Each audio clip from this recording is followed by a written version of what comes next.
Hello guys, I am going to record a lecture on very famous poet by John Keats, Ode to Autumn. This ode is written in three stanzas. There are 33 lines.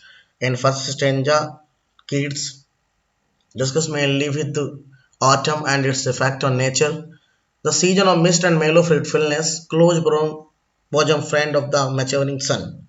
जो autumn का season है, mist हो रहा है, उस समय हल्का fog हो रहा है। अनमीलो फ्रूटफुलनेस, जो फल हैं वो पकने लगे हैं, उनका कलर चेंज हो रहा है।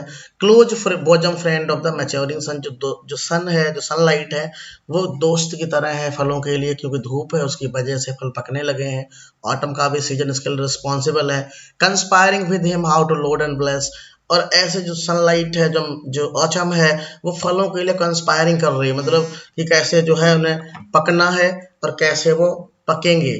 ठीक वैसे ही जैसे फल को पकने के लिए धूप की जरूरत है, जब पेड़ पे फल लगे हुए तो उसके लिए बर्डन बढ़ता है। लेकिन there are two kind of images. First, वजन बढ़ रहा है, मीन्स कंस्पायरिंग है उसके लिए। लेकिन ब्लेस कैसा है कि उस पर फल लद रहे हैं। ठीक वैसे जैसे वीमेन अगर प्रेग्नेंट है तो उसके लिए कंस्पायरिंग हो रही है, क्योंकि उसकी ब्यूटी का लॉस हो रहा है, लेकिन उसके लिए ब्लेस है कि वो एक बच्चे को जन्म देगी जिससे खुशियां आएंगी। तो ऐसे there are two contradictory images in this line. With fruit the vines that round the thatch eaves run, जो वेल फैली हुई है, द फ्रूट वाइन्स, वेल है, वाइन्स मीन्स है टू वेल, जिस पे फल लगे हुए हैं, और जो कि पूरे थैच, थैच मतलब होता है कोई ऐसा छप्पर, कोई घर जो किसी खरपतवार से बना हुआ हो, उसके ऊपर बेल फैली हुई है और उस पर फल लगे हुए हैं। To bend with apple the most recorded trees, जो एप्पल्स के पेड़ हैं वो वजन से लदे हुए हैं, उसके नीचे बहुत सारे मोसर ट्रीज है, काई के पेड़ है छोटे छोटे, वो भी उनसे दबे जा रहे हैं। And fill all fruit with ripeness to the core, और ऑटम के टाइम में जो फल हैं वो अंदर से पकते हुए बाहर की तरफ आ रहे हैं, कोर से पके हुए हैं या अंदर तक पके हुए हैं। To soil the ground and plump the hazel shells, जो सीताफल है, जो पंपकिन है, वो सॉइल हो रहा है, सॉइलिंग मतलब वो बढ़ रहा है साइज, वो भी पकने की तरफ है। And plump the hazel shells with sweet colonel's, जो अखरोट हैं उनमें से अच्छी सी मीठी सी खुशबू आ रही है। To set budding more and still more later flowers for the bees, autumn है but there are also the coming of the spring season.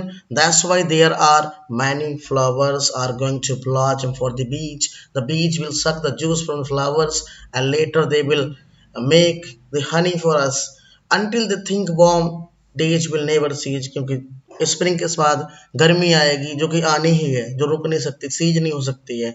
For summer has over brimmed their clammy cells, और summer की वजह से सारी चीजें sticky हो रही हैं, जो पौधे हैं, जो फूल हैं, वो स्टिकी हो रहे हैं, चिपचिपे हो रहे हैं, जिनसे जूस निकल रहा है और बाद में जो बीज है उन जूस का शहद बनाती है। So in this stanza guys mainly Keats discussed with or narrates about how the autumn is responsible for the spring season as well as the ripeness of the fruits. In second stanza, the poet discussed with autumn as a woman, कि एक पतझड़ जो है वो महिला की तरह है, और वो एक महिला है जो ऐसे काम कर रही है जैसे खेतों में महिला काम करती है अनाज इकट्ठा करने के लिए।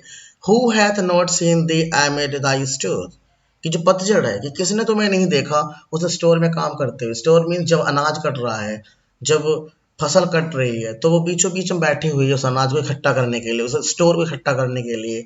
Sometimes whoever seek abroad may find the sitting careless on a granary flower, और कभी कभार ऐसे भी देखा बिल्कुल केयरलेस होकर के, मतलब पूरी तरह से काम में बिजी है।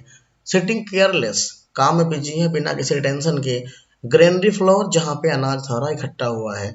The hair soft lifted by the winnowing wind, और जब तुम उस अनाज को साफ कर रहे हो, सूप, तो विनोइंग मतलब होता है फटक करके जब अनाज को साफ करते हैं, कई लोग उसे छाछ बोलते हैं, कई उसे सूप बोलते हैं, उसकी हवा से जो बाल हैं वो खुल रहे हैं। और on a half reaped furrow sound asleep drowsy with the fume of poppies, कई बार ऐसा हो रहा है जो महिला है, जो ऑटम है, जिसको एक विमेन की तरह कंसीडर किया गया है लाइंस में, वो नशे में सो जाती है। नशा किस चीज का है?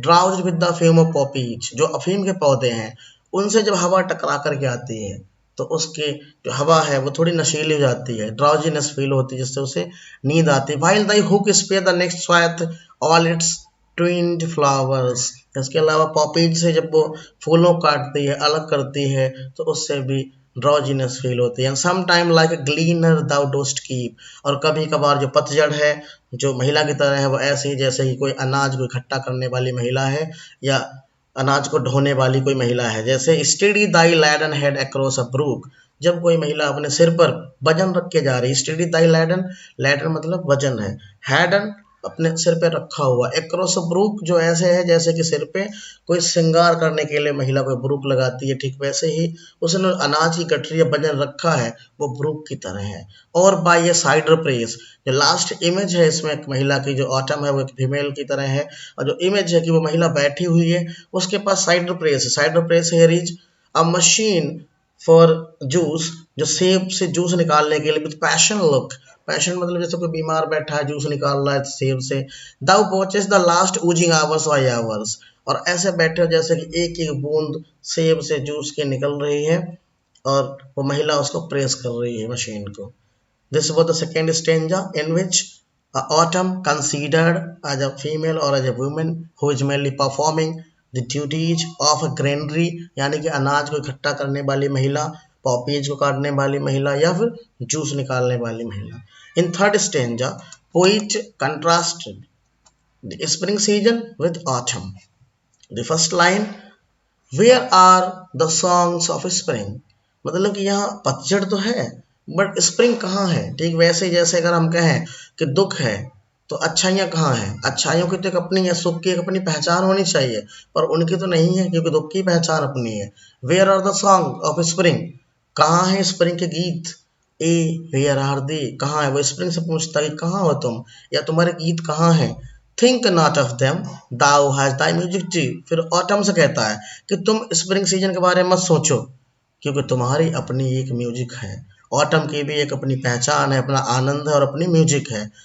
While barred clouds bloom the soft dying day, ठीक वैसे ही जैसे आसमान में धुंधले बादल हैं वो भी तुम्हारी पहचान है। And touch the subtle plains with rosy hue, मैदानों से गुलाब के फूलों से बहती हुई जो हवा आ रही है। Then in wailful choir of small gnats मून, जो पतंगे हैं, जो कीट्स हैं, उनकी जो आवाज़ है, जो उनकी चीख है। एमंग द रिवर सोलोज, नदियों में जो लहरें हैं। बोर्न अलोफ्ट और sinking as light wind lives और dies and full grown lambs loud bleat from the hill bourn, या पहाड़ियों में जो मेमना है उनकी जो आवाज़ जो लाउड ब्लीट है। हेज क्रिकेट्स, जो झिंगुरों की आवाज है। And now with treble soft red breast whistle from a garden croft, या बगीचे से आ रही आवाज। And gathering swallows twitter in the sky, ये चिड़िया जो आसमान में चहचहा रही हैं, ये सब तुम्हारी पहचान है, ये सब तुम्हारे गीत हैं। जो पतझड़ है, जो ऑटम है, उसके गीत हैं ये, जिसकी पहचान झिंगुरों से है, पक्षियों से है गाते हुए, लहरों से है, और जो हवा गुलाब के फूलों से होकर के आ रही उससे है। तो ऑटम का भी अपना एक संगीत है, ना कि सिर्फ स्प्रिंग सीजन का अपना संगीत है। So guys, this was the ode to autumn by John Keats. Thank you for watching the video. If you like, subscribe and share. Thank you.